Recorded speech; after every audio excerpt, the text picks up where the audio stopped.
Good morning. Good morning. Um, I'm from Lagos, so we say Ekaro. Yes. I think that's one of the few words I've learned in the last 21 years of living in Nigeria. So, thank you for the introduction, and thank you to everybody. So, today, as I stand here, I have around 40 computer chips on my body. So can you guess where they are? In my phone here, I have about 10 to 20. My wristwatch, thank you. I have a Samsung wristwatch. They have not paid me to say this. I wish they did. I've got about 10 chips in there. Chips for different things, for the display, for the Wi-Fi, for Bluetooth, accelerometer, blood pressure, oxygen level, so many chips inside there. Each chip does a specific thing. And guess where the last 10 to 20 chips are?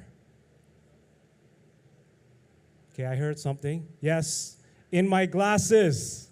Yes, I can take phone calls from my glasses. I can take pictures. In fact, I'm going to do one now. Hey, Meta, take a picture. There we go. So I've got chips on my head as well.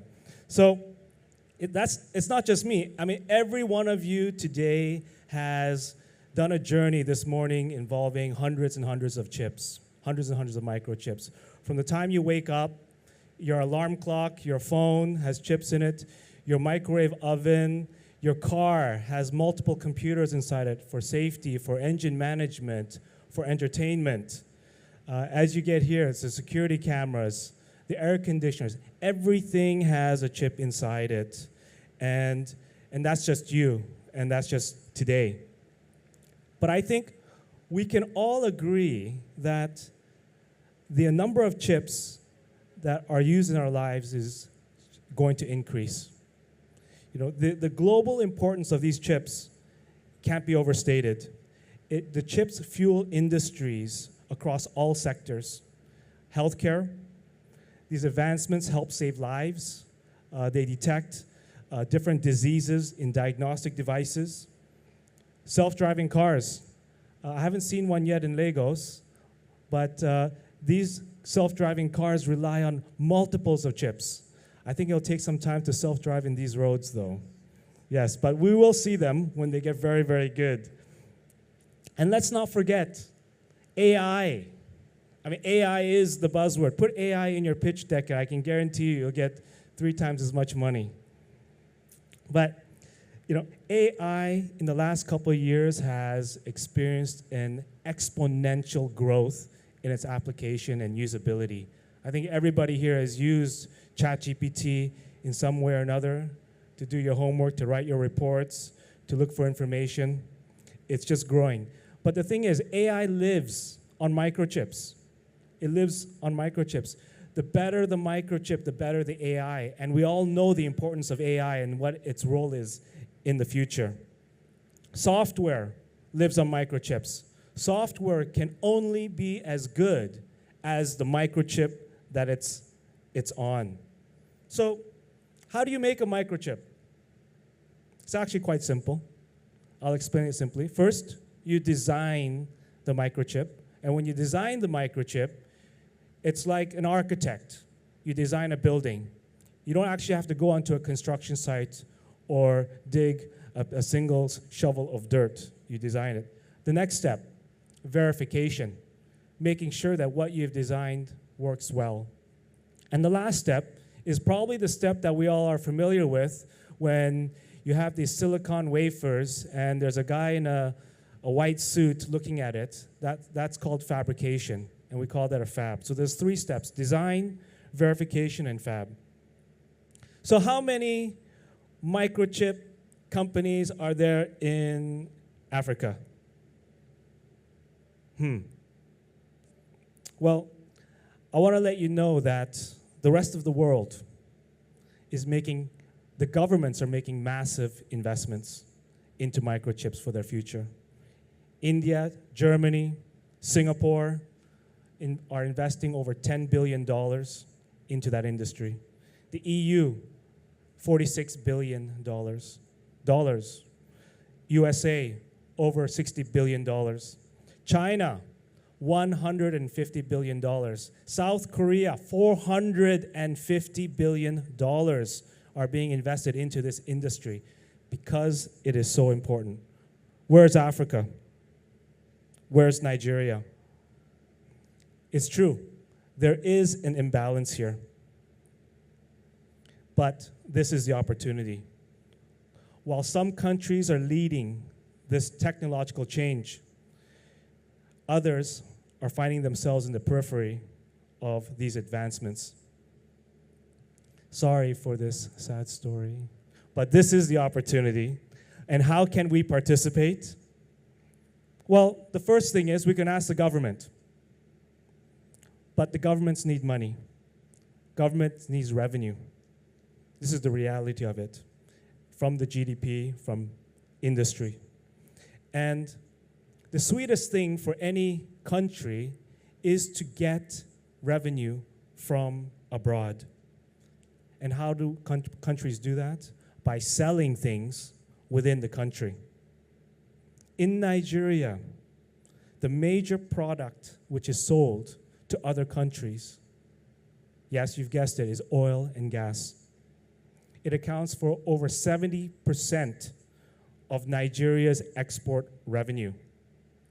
So it's difficult for our talented youth to enter and profit from this industry. You can't just buy an oil rig after you graduate university. It's not easy. So what's the lesson learned? Well, a lot of youths have figured this out. Export something and make money. So what did they do? And what are they doing? They are exporting themselves. I think you call this Japa. Yes, Japa syndrome. Everyone's exporting themselves. But wait, that can't be good for Nigeria. If all the smart people export themselves, who's left behind?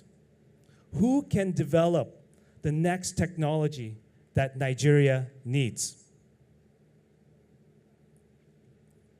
So we have to create a sustainable tech economy. We need to export, but not people. We need to export knowledge. And the people that are exporting need to make a better living so they're not left to resort to Japa-ing. Is that a word? Japa-ing? Yes. It's happened before. This is not new.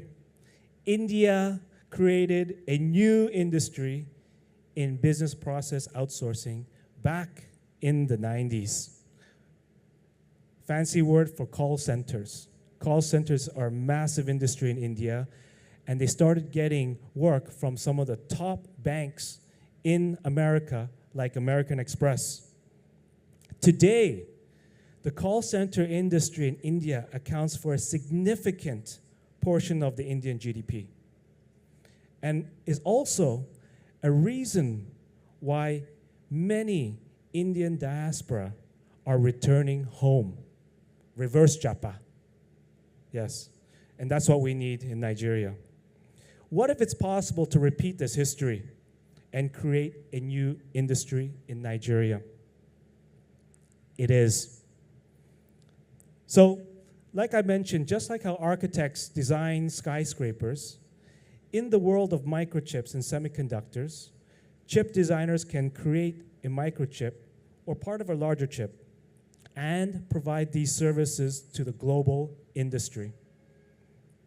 Only after it's designed that it actually goes to a fabrication plant, and those silicon wafer fabrication plants. These plants are very expensive. Somebody asked me, how much do they cost? Hundreds of millions of dollars just for a small basic one. If you want to build one to be globally competitive, you're spending billions and billions of dollars. So let's leave that to the big boys and let's focus on design and verification of microchips. We can train and upskill software developers to become microchip designers. To design a microchip is very similar to programming. It's not that difficult, but it does take some dedication. And what makes it sustainable is that there is a massive global shortage in the microchip industry in labor, much bigger than the software industry. And as you can see, massive investments countries are making into this industry. So as I mentioned, there's not enough people in this microchip industry. You can probably know that by asking how many microchip designers do you know? And the demand is only growing with the advent of AI. The scarcity is real, and because of it, African chip designers will earn more, be happier, and secure their futures.